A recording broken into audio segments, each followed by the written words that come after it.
In this video, I'm going to show you how you can download the right Notion app on your Android smartphone.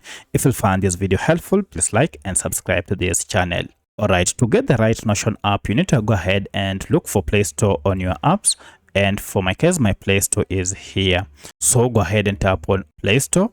And then using this search bar here, go ahead and search for your app by name. If you can't see this search bar on top, go ahead and look for any search icon. It should be on the bottom right corner.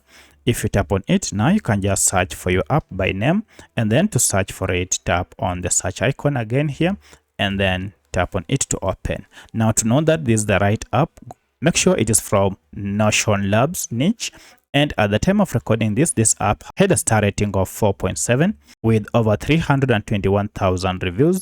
And currently the app has over 10 million downloads and the file size is approximately 65 MBs. To get it, go ahead and tap on install.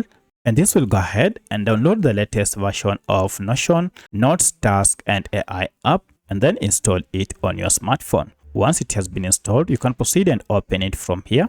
Alternatively, if you go back to your Android smartphone and then go to your apps, you should be able to see Notion up here. Go ahead and tap on it to open, then sign up or sign in using your email. So that's how you can install the right Notion app on your Android smartphone. If you have any other question, kindly let me know in the comment section. Otherwise, thanks for watching and let's meet in the next video.